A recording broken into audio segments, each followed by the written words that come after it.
அன்பின் இலக்கணம் கருணையின் வடிவம். ஏழைகளின் பங்காளர். தமிழகத்தின் தவப் புதல்வன். சினிமாவை தவிர வாழ்க்கையில் நடிக்கத் தெரியாத நல்லவர். அது யாருன்னு பார்க்குறீங்களா? அட, நம்ம அண்ணா விஜயகாந்த் தான். தன் திரை வாழ்க்கை முழுவதும் தமிழ் திரைப்படங்களில் மட்டுமே நடித்த மிக சில தமிழ் திரைத்துறை கதாநாயகர்களில் நம் மண்ணின் மைந்தன், தமிழ் மகன் விஜயகாந்தும் ஒருவர் ஆவார். இவர் தன் திரை வாழ்க்கை முழுவதும் ரசிகர்கள் மற்றும் சக திரைத்துறையினரிடமிருந்து பல பட்டப்பெயர்களை பெற்றுள்ளார்.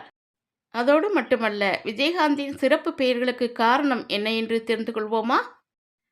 நடிகர் விஜயகாந்தின் சிறப்பு பெயர்களில் மிகவும் பிரபலமானவை கேப்டன் மற்றும் புரட்சி கலைஞர்.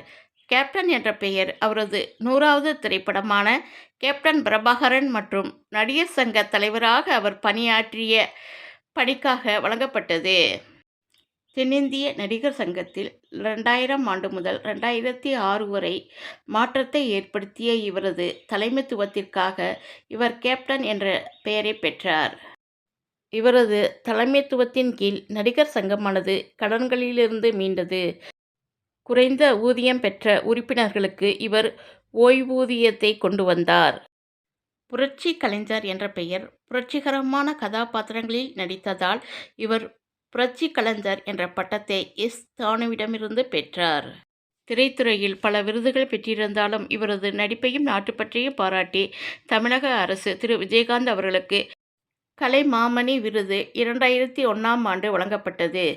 எம்ஜிஆர் விருது 1994ஆம் ஆண்டு வழங்கப்பட்டது. சிறந்த தமிழ் திரை நட்சத்திரத்திற்கான பிலிம்பேர் விருது 2009ஆம் ஆண்டு வழங்கப்பட்டது. மேலும் இந்திய அரசால் சிறந்த குடிமகனுக்கான விருது 2006ஆம் ஆண்டு அளிக்கப்பட்டுள்ளது. ஏழை குடும்பங்களுக்கான உதவி மற்றும் தமிழ் திரைத்துறையின் நலிவுற்ற நடிகர்களுக்கான உதவிகள் ஆகிய மனிதாபிமான உதவிகளை வழங்கியதன் காரணமாக இவர் கருப்பு எம்ஜிஆர் என்ற பட்டப்பெயரை பெற்றார்.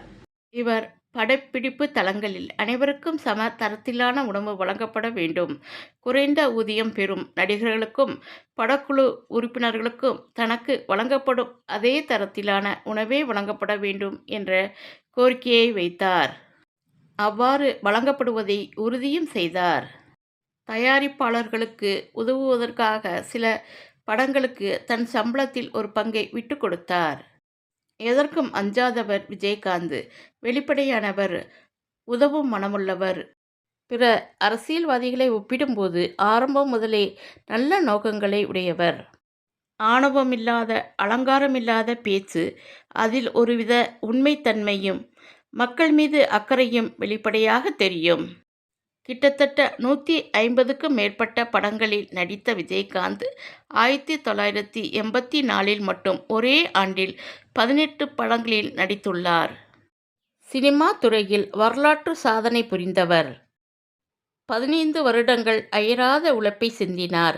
அரசியல், நடிகர் சங்கம், பொதுவாழ்வு, சினிமா என்று சுற்றி சுழன்றார். எத்தனையோ சாதனைகள், ஏற்ற இறக்கங்கள். ஞாயிற்றுக்கிழமைகளில் விஜயகாந்த் வீட்டில் 100 பேராவது சாப்பிடுவார்கள்.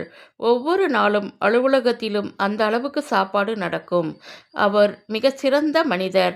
மதுரை மண்ணுக்கே உரிய துணிவு அவர் ஸ்பெஷல். தர்மம் செய்வதில் சளைக்காதவர். திரைத்துறையின் இவ்வளவு உயரத்தை அவர் எளிதில் பெறவில்லை. அடுக்கடுக்கான பல தோல்விகள், அவமானங்கள் அவர் நிறத்தை வைத்து, நடிப்பை வைத்து அனுபவித்தவர் விஜயகாந்த். அப்படியிருந்தும் கூட இன்றளவும் மக்கள் மனதில் வாழ்ந்து கொண்டிருப்பவர். இன்றும் என்றும் என்றென்றும் நம்மோடு வாழ்ந்து கொண்டிருப்பவர். இப்படி அவரை பற்றி சொல்லிக்கொண்டே போகலாம். ஆனால் என்னிடம் வார்த்தைகள்தான் இல்லை. ஊருக்கண்ணு, உறவுக்கண்ணு, நாய்க்கண்ணு, நரிக்கண்ணு, நோய்க்கண்ணு, நொல்லக்கண்ணு, நல்ல கண்ணு, கொல்லிக்கண்ணு, கண்ட கண்ணு, முண்ட கண்ணு, கரிச்சு கட்டும் எல்லா கண்ணும். கண்டபினி தலைக்கட்டும், கடுகு போல வெடிக்கட்டும், நல்லதெல்லாம் நடக்கட்டும், நாடும் காடும் செழிக்கட்டும் என்றும், கண்ணு பட போகுதையா சின்ன கவுண்டரே, உனக்கு சுத்தி போட வேணுமையா சின்ன கவுண்டரே என்று அவருடைய திரைப்படத்தில் அமைந்த இந்த பாட்டு அவருக்கு மேலும் சிறப்பை கொடுத்தது. மக்கள் மனதில் நீங்காத இடத்தையும் பிடித்தது. இந்த உலகில் வாழும் மனிதர்களில் இறந்த பின்னும் பேரோடு வாழ்பவர் சிலரே. அதில் ஒருவரே விஜயகாந்த். என்னங்க நான் சொல்றது சரிதானே? இந்த வீடியோ உங்களுக்கு பிடிச்சிருந்தா லைக் பண்ணுங்க, ஷேர் பண்ணுங்க. உள்டாலோகத்த சப்ஸ்கிரைப் பண்ண மறந்துடாதீங்க. நன்றி, வணக்கம்.